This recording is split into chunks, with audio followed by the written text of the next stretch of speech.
Hay una escena, casi un rito de iniciación en el mundo laboral moderno, que seguro que a mucha de la gente que nos escucha le suena bastante. Uf, desde luego que sí. Es la típica situación. Alguien hace un trabajo técnico excepcional, saca adelante los proyectos más complejos, destaca sobre el resto de sus compañeros y, claro, como recompensa inevitable, ¡pum!, consigue un ascenso. El ansiado ascenso a jefe. Eso es. Pero de repente llega ese primer lunes. Se sienta en la silla de mando, mira a su alrededor y, bueno, se da cuenta de algo verdaderamente aterrador. Que el título impreso en la nueva tarjeta de visita no sirve de absolutamente nada. Exacto. Las miradas del departamento están ahí, clavadas, esperando instrucciones, pero la autoridad real, o sea, el liderazgo verdadero, brilla por su ausencia. Es un salto al vacío enorme del que hablan muchísimo los manuales de liderazgo estratégico hoy en día. Totalmente. Y nuestro objetivo hoy, al destripar los textos y fuentes que tenemos sobre la mesa, es ver cómo alguien puede sobrevivir a ese primer lunes. Y bueno, a los meses siguientes, claro, sin que el equipo se le revele. Que no es poco. Ya te digo.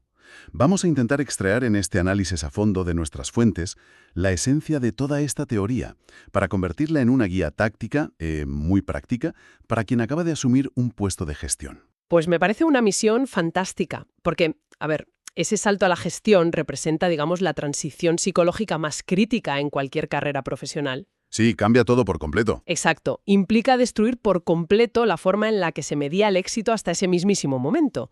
Quien asume un mando intermedio debe asimilar que su trabajo ya no es ejecutar tareas de forma brillante. O sea, se acabó eso de ir tachando cosas de tu lista y sentirte bien, ¿no? Sí, se acabó esa dosis de dopamina inmediata que da tachar tus propias tareas. Ahora el trabajo consiste en influir en el comportamiento de otras personas para que sean ellas quienes alcancen los objetivos. Claro.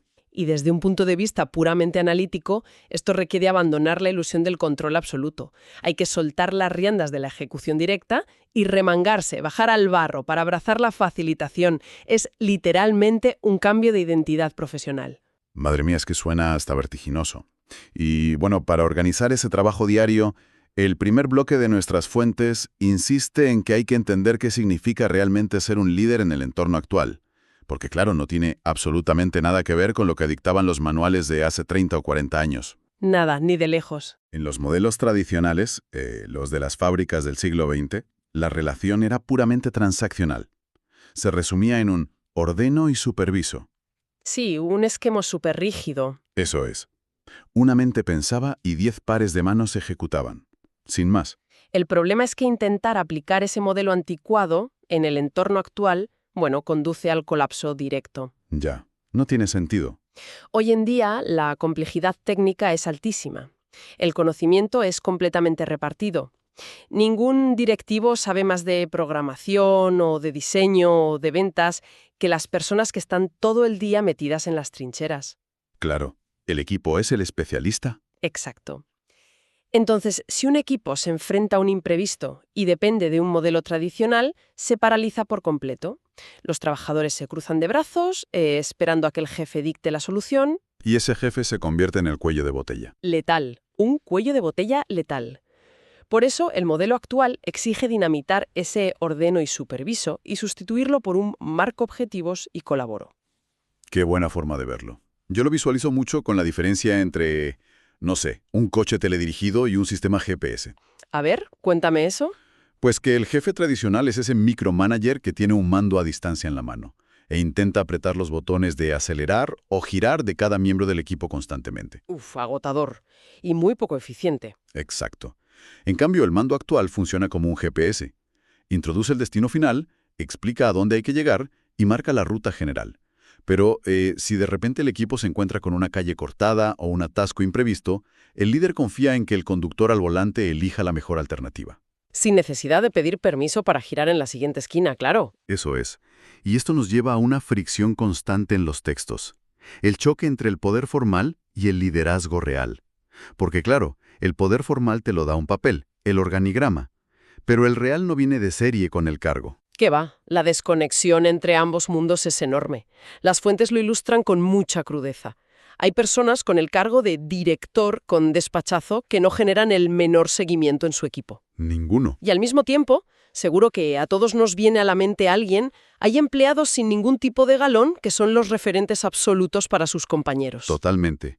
Porque el liderazgo real se basa en la credibilidad, ¿no? Eso es. La credibilidad es la única moneda de cambio aquí. Y, a ver, la credibilidad no se exige levantando la voz en una reunión, ni dando golpes en la mesa. Se construye gota a gota mediante la coherencia. Si pides algo, tienes que dar ejemplo. Exacto. Si un mando exige un compromiso férreo con los plazos de entrega, pero luego tarda semanas en revisar un documento que le han pasado, el mensaje se rompe. Y donde de verdad se mide ese liderazgo es en los momentos de crisis. Cuando hay fuego. Cuando hay fuego. Cuando la presión externa es asfixiante, el líder que mantiene la calma, que no echa balones fuera y se enfoca en buscar soluciones, transmite un nivel de seguridad que el equipo absorbe inmediatamente. Claro, les da red. Sí, les da red. Por el contrario, si ante un incendio el responsable entra en pánico o, peor aún, empieza a buscar culpables para salvarse a sí mismo, Adiós, credibilidad. adiós, el desgaste del equipo es irreversible. Llevando esto al terreno más práctico posible, para quienes nos escuchan y acaban de asumir un cargo, ¿cómo gana credibilidad real alguien que acaba de llegar, sin limitarse a recordar que es el jefe cada 5 minutos? Pues a través de acciones de apoyo muy concretas y continuadas. El manual que estamos analizando expone una situación muy cotidiana. Imaginemos un departamento donde el jefe formal se limita a volcar tareas en un gestor de proyectos y luego, ¡hala!, se encierra en su despacho. Un clásico. Semanas después, cuando los plazos no cuadran y surge un problema gordo con un cliente, los trabajadores no acuden a ese jefe. No, van al compañero de turno. Van a un compañero veterano que no tiene cargo, pero que les escucha, les ayuda a reorganizar el trabajo y se queda con ellos revisando dónde está el error. Ese compañero es el que está ejerciendo el liderazgo real. Vale. Entonces, para que el nuevo mando robe un poco ese liderazgo y lo una a su poder formal, tiene que bajar al barro. Tiene que mancharse las manos, sí. Debe asumir ese rol de apoyo, explicar siempre el razonamiento detrás de cada instrucción y demostrar que las normas incómodas aplican a todos por igual, empezando por él mismo. Vale. La teoría de bajar al barro y generar influencia suena fantástica, o sea, es preciosa. Pero pongámonos en el mundo real. Es lunes a las 8 de la mañana. Suena el despertador. El temido lunes. Sí. ¿Por dónde se empieza a liderar? Porque para alguien que acaba de asumir la gestión, la duda operativa es gigante. ¿Cómo traduzco estos conceptos tan abstractos de influencia en acciones de lunes a viernes? Bueno, pues las fuentes resuelven esa angustia estructurando el liderazgo operativo en 3 dimensiones. 3 dimensiones que deben coexistir sí o sí: dirección, apoyo y desarrollo. Dirección, apoyo y desarrollo. Vale. El reto es que ninguna puede sobrevenir si 2 otras 2. Dirección es fijar metas claras, priorizar y decir, oye, nuestro norte es este. Saber a dónde vamos. Eso es. Apoyo es la logística dura del día a día, proporcionar presupuestos, facilitar información entre departamentos y, sobre todo, eliminar burocracia absurda que bloquea al equipo. Quitar piedras del camino, básicamente. Exacto. Y desarrollo es la mirada a largo plazo. Es dedicar tiempo a dar feedback estructurado y formar a la persona para que adquiera nuevas habilidades. Oye, esto se puede empaquetar en un esquema mental de acciones semanales buenísimo para que nadie se pierda. Se me ocurre, por ejemplo, arrancar el lunes por la mañana enfocándose en la dirección. A ver, ¿cómo lo harías? Pues haciendo una reunión breve para asegurar que todo el mundo tiene claro qué bloque de trabajo es crítico esa semana y, muy importante, el por qué. Fundamental. Luego, los días centrales, digamos de martes a jueves, el mando cambia el chip y se dedica puramente al apoyo. Estar disponible, resolver dudas técnicas o pelearse con otros departamentos para conseguir recursos. Me gusta. Y el viernes, que suele ser más tranquilo, se reserva para el desarrollo. Usar ese cierre de semana para sentarse con alguien del equipo, reconocer esfuerzos concretos y analizar qué cosillas se pueden pulir. Pues ese esquema que acabas de improvisar es brillante, porque previene un error muy destructivo que mencionan los textos. ¿Qué sucede cuando un mando se obsesiona únicamente con la dimensión de dirección y olvida por completo el apoyo y el desarrollo? Que se convierte en un dictador de manual. Totalmente. Las fuentes plantean una comparativa demoledora entre 2 perfiles. El primero es el jefe que solo exige cuotas, no explica el propósito de nada y únicamente asoma la cabeza para castigar un error. ¡Qué horror de ambiente! Un infierno. El segundo perfil, sin embargo, define los objetivos. Explica el contexto estratégico de por qué la empresa necesita eso, escucha las quejas sobre las herramientas que no funcionan y se sienta a ofrecer apoyo. La diferencia debe ser abismal en resultados. La psicología humana dicta el resultado. El primer perfil, basado en el estrés, ojo, puede forzar picos de productividad a corto plazo, por puro miedo. Claro, la gente corre porque les perciben. Exacto. Pero en unos meses, la gente se quema, la calidad del trabajo cae en picado y la rotación de personal se dispara. El segundo perfil genera un compromiso real. Explicar el porqué de las cosas es el mecanismo que transforma una orden aburrida en un propósito compartido. Y eso es el primer paso hacia la autonomía del equipo. Pero aquí hay un muro, ¿eh? Las matemáticas a veces no cuadran. ¿A qué te refieres? Si el nuevo jefe tiene que marcar el rumbo los lunes, despejar obstáculos de martes a jueves, dar feedback los viernes y además, ojo, hacer su propio trabajo técnico o ir a reuniones con los directivos, es que faltan horas en el día. Ya, el tiempo es finito. Claro. Y ahí el instinto de supervivencia te grita, a ver, si me siento a explicarle este informe tan complejo a alguien de mi equipo, voy a perder 3 horas. Si lo hago yo mismo, tardo 20 minutos. Entonces, ¿por qué no hacerlo uno mismo, salvar la situación y pasar a lo siguiente? Porque ceder a ese instinto cortoplacista condena al directivo a ser un ejecutor perpetuo. Es la clásica trampa del principiante. La trampa de, es más rápido si lo hago yo. Esa misma. Si asumes las tareas de tu equipo porque es más rápido, te conviertes en el esclavo de tus propios subordinados. El manual desmonta este argumento yendo directo a la raíz. Cuando un líder siente que delegar es un riesgo o una pérdida de tiempo, no es culpa de la tarea. ¿Ah, no? ¿Y de qué síntoma? Es síntoma de una falta de capacitación previa. El fracaso no está en soltar la tarea, está en soltarla mal. Uf, soltarla mal. Ya veo. Por eso las fuentes marcan un protocolo estricto de 4 pasos para capacitar a alguien antes de delegarle cualquier proceso crítico. Y saltarse uno solo, te lo aseguro, garantiza el desastre. Pues vamos a desgranar esos 4 pasos, porque aquí es donde muchísima gente naufraga a diario. Primer paso. Definir los resultados esperados con una claridad casi obsesiva. Hay que detallar plazos exactos y los criterios de calidad mínimos. O sea, no sirve decir, hazme un informe de ventas cuando puedas. Para nada. Hay que decir, necesito un informe que cruce las ventas del trimestre con el gasto en marketing, en formato presentación para este jueves a mediodía. Clarísimo. Cero margen a la interpretación. ¿Y el segundo? El segundo paso, y el que casi todo el mundo omite por las prisas, comprobar activamente la comprensión. Preguntar si lo han entendido. No, cuidado ahí. No vale preguntar ¿lo has entendido? Porque la respuesta automática, por puro miedo a parecer incompetente, siempre va a ser sí. Es verdad. Nadie quiere decir no me he enterado de nada. Exacto. Lo que hay que preguntar es algo como ¿cómo vas a enfocar el primer paso de este análisis? Así les obligas a verbalizar el plan. Qué buen truco. Vale, tenemos claridad y comprensión. ¿Tercer paso? Facilitar recursos. Todos los accesos, contraseñas, contactos o herramientas necesarias. No puedes pedir un pastel y no dar los ingredientes. Lógico. ¿Y el cuarto y último? Establecer puntos de control intermedios razonables. Pero ojo, no para vigilar o hacer micromanagement, sino para corregir el rumbo antes de que sea demasiado tarde. Claro.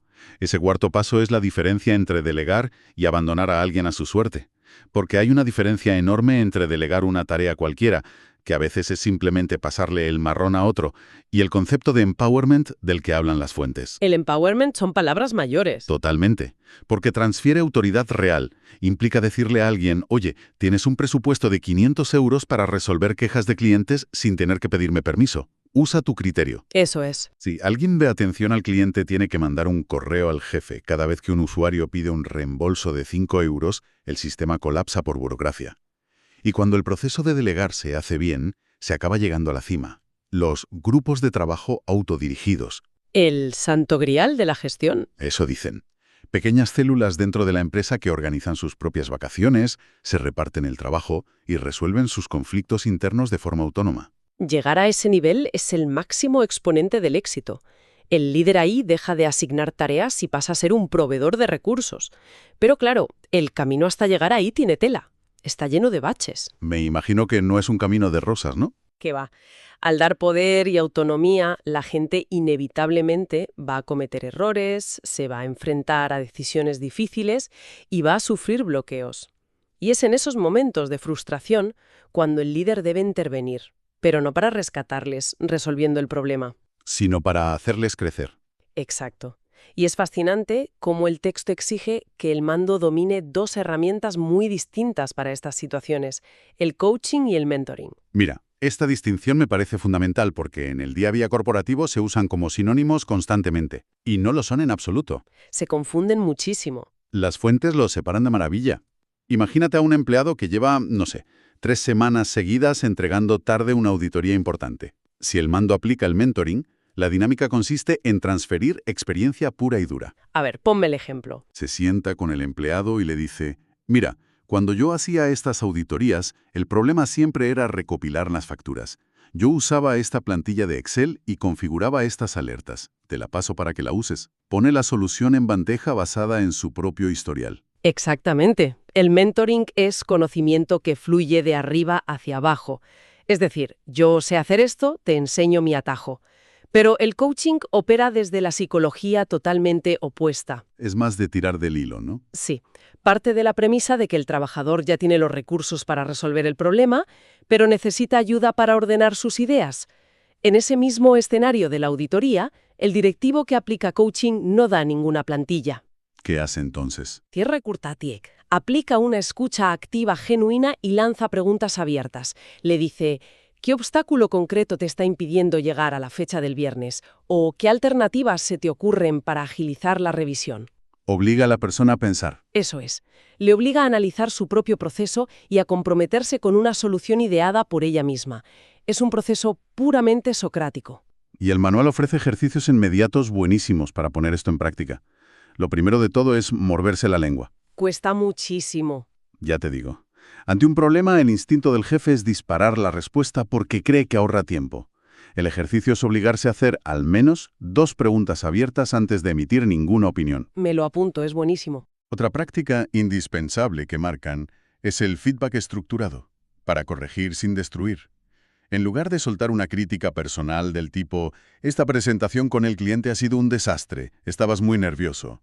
El mando debe describir conductas concretas y su impacto. O sea, basarse en hechos objetivos. Exacta. Algo como, en la reunión, cuando el cliente expuso sus dudas sobre el precio, le interrumpiste 2 veces. He notado que a partir de ahí se ha puesto a la defensiva.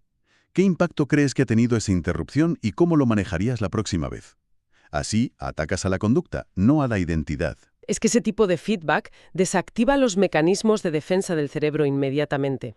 Y esto es vital ahora mismo porque las empresas viven en una metamorfosis constante. Todo cambia muy rápido. Demasiado. Introducir una nueva tecnología no se soluciona mandando a la gente a un curso de 3 horas un viernes por la tarde.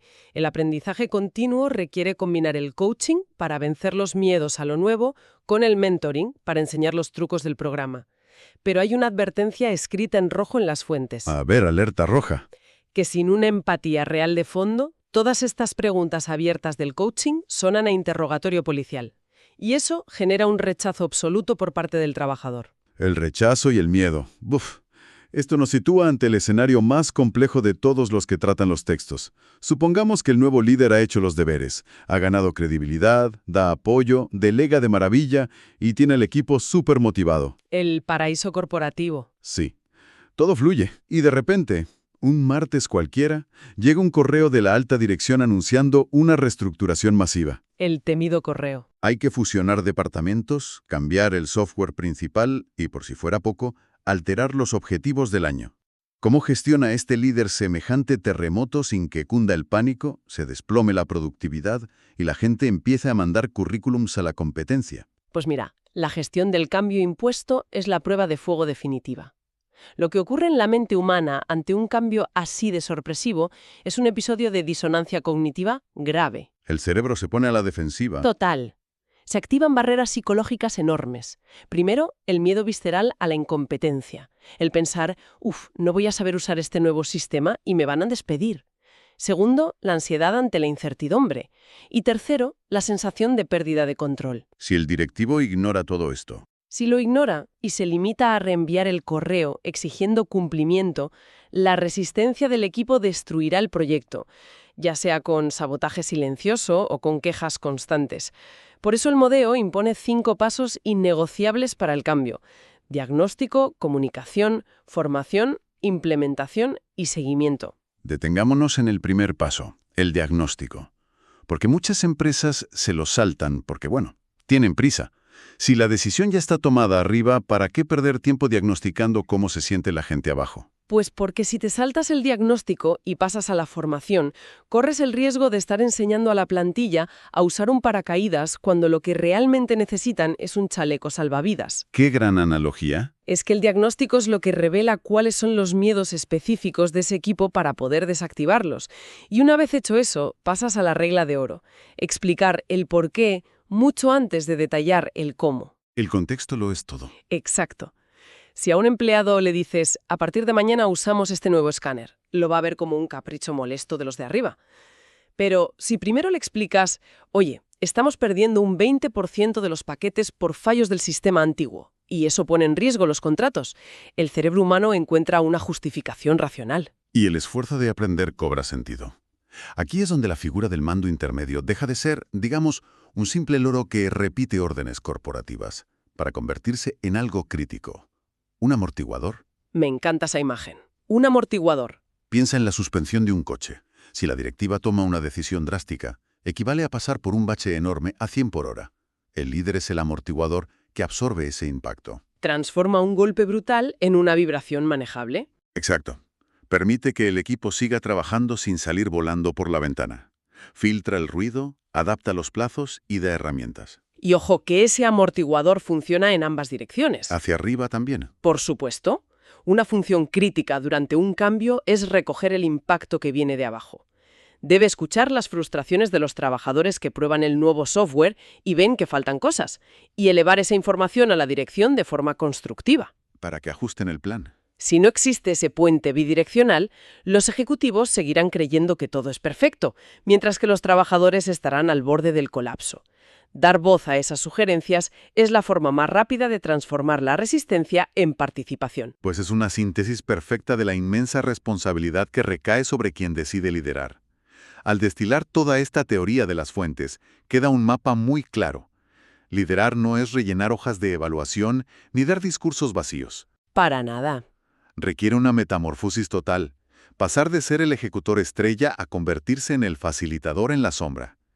Implica sudar la camiseta para ganar credibilidad, establecer esa brújula semanal entre dirección y apoyo, y dominar el arte de delegar capacitando antes. Y saber cuándo usar el coaching y cuándo el mentoring. Eso es, y en última instancia, actuar como ese amortiguador vital que protege a la gente durante los terremotos corporativos. Y fíjate, todo este recorrido hacia el empoderamiento profundo y los grupos autodirigidos nos deja frente a un interrogante final, que es una paradoja fascinante si proyectamos esto al futuro. A ver, déjanos pensando. Pensemos en un escenario utópico pero posible. Si un mando interioriza todas estas técnicas, las aplica impecablemente y crea un ecosistema donde su departamento es verdaderamente autónomo. Un equipo que vuela solo. Un equipo que se organiza a sí mismo, resuelve sus bloqueos tirando de sus propios miembros y absorbe los cambios sin miedos. Si se alcanza ese nivel de perfección operativa, ¿cuál pasa a ser el papel de ese líder? ¡Ostras! ¿Desaparece por completo la figura del jefe por volverse redundante? ¿O evoluciona hacia un rol de conexión institucional que hoy apenas intuimos? El éxito definitivo del buen liderazgo podría consistir, curiosamente, en trabajar muy duro hasta volverse totalmente prescindible para el día a día. Trabajar para hacerte prescindible. Esa es, sin duda, una reflexión espectacular para dejar rondando en la cabeza de quienes nos escuchan. Liderar con tanta eficacia que terminas por desaparecer de la ecuación operativa. Ahí lo dejo. Pues con esto cerramos la revisión profunda de los textos de hoy. Ojalá todas estas herramientas ayuden a entender cómo influye y transforma la dinámica de cualquier departamento. Y sobre todo que la próxima vez que alguien ocupe esa silla de mando por primera vez, respire hondo y recuerde que lo importante no es aferrarse al poder, sino saber soltar el mando a distancia y encender el GPS. Exacto. Hasta la próxima.